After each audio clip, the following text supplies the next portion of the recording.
सच्चाई को बयान करना जहर है तो मैं जहर पूरे भारत में फैलाऊंगा। तुमने किया है, तुमने हमारे बच्चों की जिंदगी में जहर घोल दिया है, तुमने हमारे मासूम बच्चों को बर्बाद किया है। सत्ता में तुम हो, मैं नहीं हूं, इख्तिदार पर तुम हो, मैं नहीं हूं, मुख्यमंत्री तुम हो, मैं नहीं हूं, वजीर तुम हो, मैं नहीं हूं, प्रधानमंत्री तुम हो, मैं नहीं हूं। मेरा हाल तुमने ये करके रख दिया। और जब चुनाव आएगा तो सब के सब खड़े हो जाएंगे एक साथ, पूरे जोकर खड़े होकर पुकार पुकार कर कहेंगे असद की बातों में मत आओ, असद की बातों में मत आओ। अरे मैं तुमसे सवाल कर रहा हूं कि इसके बावजूद भी आप अपने वोट का कैसे इस्तेमाल करेंगे?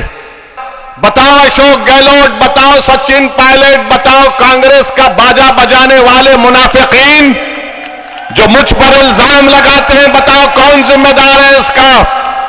चुनाव आएगा तो तुम यही खड़े होकर टोंक में कहोगे कि ओवैसी को वोट मत दो, वोट काटता है। अरे जो बच्चों को बर्बाद कर रहे हैं उसका जिम्मेदार ये सरकार नहीं है तो कौन है? मैं हूं। और मैं जो बात कहने जा रहा हूं बहुत से लोगों को तकलीफ होगी, मगर मुसलमान कौम के जिम्मेदारान भी इलेक्शन के वक्त मस्जिदों से ऐलान कर देती हैं कि सेकुलरिज्म के नाम पर वोट दो। मुसलमान कौम के बड़े बड़े लोग ये ऐलान कर देते हैं कि सेकुलरिज्म की बका के लिए वोट दो। मुसलमान कौम को कहा जाता है कि ये चुनाव तुम्हारी जिंदगी और मौत का इलेक्शन है। बताओ मेरे अजीज दोस्तों और बुजुर्गों, भारत का कौन सा ऐसा चुनाव है जो हमारे लिए जिंदगी और मौत का नहीं बना? चुनाव के बाद जब हम मर जाते हैं तो कोई आकर पूछता नहीं है। चुनाव के बाद जब हमको पुलिस थाने ले जाकर मार मार कर हमारी कस्टोडियल डेथ हो जाती है तो कोई पूछने वाला नहीं। चुनाव के बाद जब मुझे एक जानवर पालने के नाम पर मारकर रोड पर कत्ल कर दिया जाता है तो कोई पूछने वाला नहीं। मगर जब चुनाव आ जाते हैं जिंदगी और मौत का मामला बन जाता है। मुसलमानों के बच्चे स्कूल में नहीं हैं, मुसलमानों की बेटियां कॉलेजेस में नहीं हैं। क्यों नहीं है? क्योंकि उनके माँ बाप के पास पैसे नहीं हैं उनकी औलाद को तालीम दिलाने के लिए। मगर यह जिंदगी और मौत का मसला नहीं बनता। मैं आपको बता रहा हूं कि अगर आप ये तमाम नाइंसाफियों का खात्मा अगर करना चाहते हैं तो आपको एक अपना नेता बनाना पड़ेगा। कोई नेता आसमान से नहीं आएगा, कोई नेता जमीन से निकल कर नहीं आएगा। आपको नेता बनना पड़ेगा, आपको लीडर बनना पड़ेगा, आपको कायद बनना पड़ेगा, आपको कमांडर इन चीफ बनना पड़ेगा। और यही काम करने के लिए असदुद्दीन ओवैसी राजस्थान को आया है। मैं अपनी मकबूलियत में इजाफा करने के लिए नहीं आया हूं। अल्लाह सुब्हानहू तआला का मुझ पर बहुत बड़ा करम रहा है सदक़ाए नबी करीम सल्लल्लाहु अलैहि वसल्लम का। यही कोशिश मेरी और जमील की और जुबैर की है कि आप नेता बने, क्योंकि मुस्तकबिल आपका है, फ्यूचर आपका है। आपके मुस्तकबिल के फैसले ना कांग्रेस ले सकती है ना बीजेपी ले सकती है। आपके मुस्तकबिल के फैसले, आपके फ्यूचर के फैसले आपको लेना पड़ेगा, क्योंकि आपको बेहतर मालूम कि कौन सा फैसला किस वक्त पर लेना चाहिए।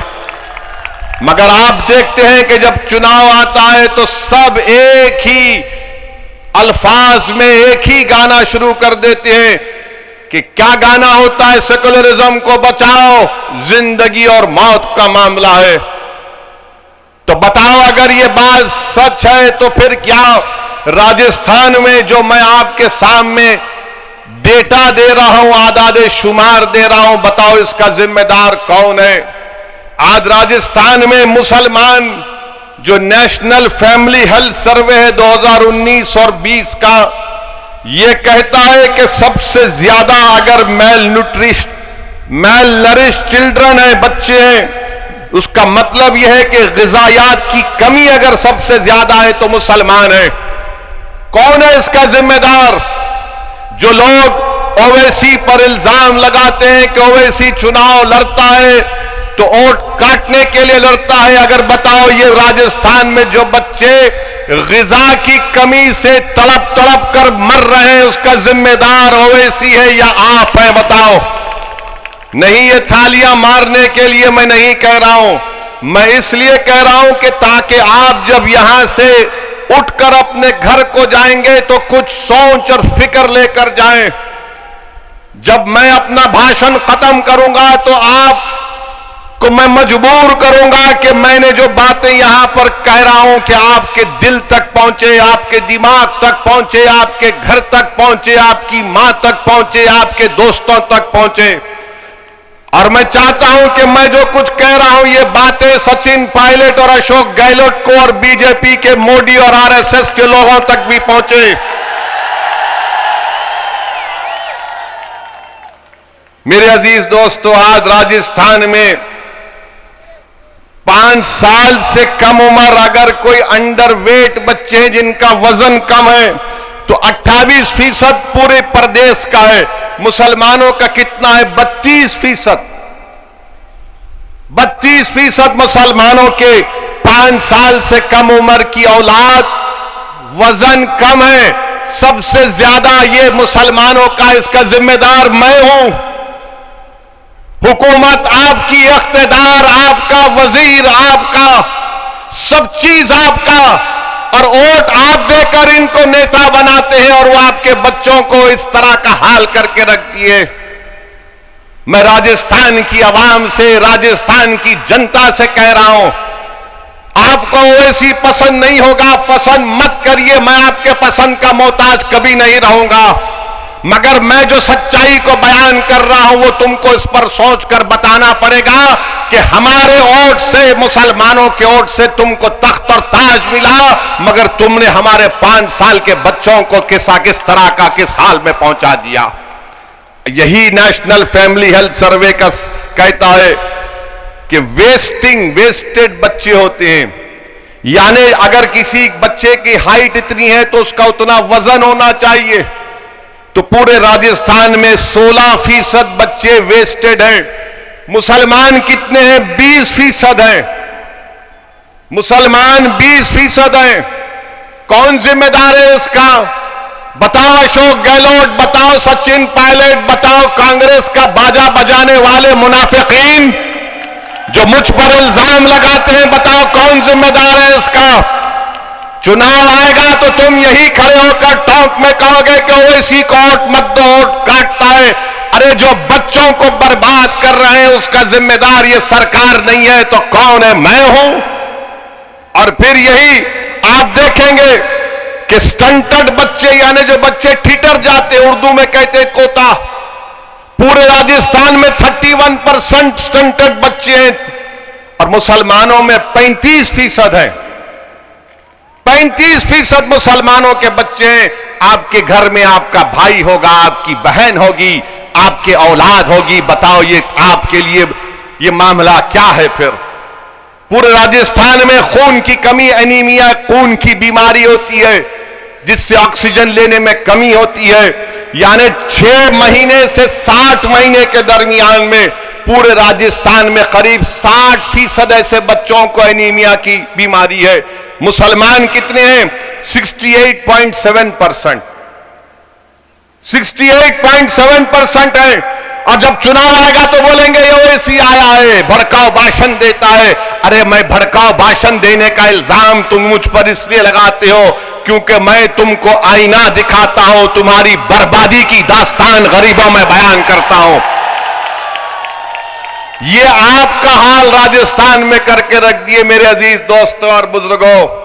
और आपको मालूम कि पूरे राजस्थान में हायर एजुकेशन में मुसलमानों का जो एनरोलमेंट होता है 2019 और 20 के आंकड़े दे रहा हूं, सिर्फ 2%। सिर्फ 2% हायर एजुकेशन में मुसलमान जाते हैं। बताओ आपने क्या किया इन लोगों के लिए? चुनाव आएगा तो बोलेंगे भाजपा को हराना है, मोदी को हराना है, ओवैसी के बातों में मत आओ। ओवैसी तुमको जज्बाती तकरीर करके तुम्हारे दिलों में जहर पैदा कर देगा। अरे अगर सच्चाई को बयान करना जहर है तो मैं जहर पूरे भारत में फैलाऊंगा। तुमने किया है, तुमने हमारे बच्चों की जिंदगी में जहर घोल दिया है, तुमने हमारे मासूम बच्चों को बर्बाद किया है। सत्ता में तुम हो, मैं नहीं हूं। इख्तिदार पर तुम हो, मैं नहीं हूं। मुख्यमंत्री तुम हो, मैं नहीं हूं। वजीर तुम हो, मैं नहीं हूं। प्रधानमंत्री तुम हो, मैं नहीं हूं। मेरा हाल तुमने ये करके रख दिया। और जब चुनाव आएगा तो सब के सब खड़े हो जाएंगे एक साथ, पूरे जोकर खड़े होकर पुकार पुकार कर कहेंगे असद की बातों में मत आओ, असद की बातों में मत आओ। अरे मैं तुमसे सवाल कर रहा हूं कि इसके बावजूद भी आप अपने वोट का कैसे इस्तेमाल करेंगे। मेरे अजीज दोस्तों और बुजुर्गों, यही तुम्हारी बर्बादी की दास्तान नहीं है। आज राजस्थान में करीब 10% मुसलमानों की आबादी है। और जब मैंने आज से 6 महीने पहले जयपुर को आकर प्रेस कॉन्फ्रेंस में मुख्यमंत्री अशोक गहलोत के इस पर तनकीद की थी कि उन्होंने अक़लियतों के लिए, माइनॉरिटीज के लिए खाली 98 करोड़ दिए, कैसे दिए, कितना कम क्यों दिए। तो अशोक गहलोत को थोड़ी शर्मिंदगी हुई शायद। उन्होंने बजट को बढ़ाकर 480 करोड़ रुपए किया। अब आप सुनिए, हमारे एक प्रेस कॉन्फ्रेंस पर मुख्यमंत्री बेचैन हो गए। अब आपको हम बता रहे हैं कि जिस प्रदेश से तेलंगाना से हम आते हैं, वहां पर भी मुसलमान करीब 11-12% हैं, 45 लाख हैं। आपको मालूम वहां पर अक़लियती विजारत का, मिनिस्ट्री ऑफ माइनॉरिटीज का बजट कितना है? यहां पर आप करीब 70-80 लाख के दरमियान में बजट हुआ 480 करोड़। और जिस प्रदेश से मैं आता हूं वहां पर बजट है 1728 करोड़ रुपए। नहीं, तालियां नहीं मारना, वोट डालते वक्त सोचो इस बात को। 1728 करोड़ रुपए तेलंगाना का बजट है। मंजलिस के सिर्फ 7 एमएलए हैं, कोई मंत्री नहीं है, मगर मंजलिस की मौजूदगी वहां की हुकूमत को मजबूर करती है कि अक़लियतों से और मुसलमानों से जो वादा किया उसको पूरा करना पड़ता है। राजस्थान में आपकी तादाद ज्यादा है, मगर आपके पास सियासी ताकत नहीं है, आपके पास नेता नहीं है, आप मुत्तहिद नहीं है, आप खानों में बटे हुए हैं। तो इसीलिए यहां की सरकार कहती है कि इनको कैसा भी करो, ये फिर फिराकर हमको ही वोट डालेंगे।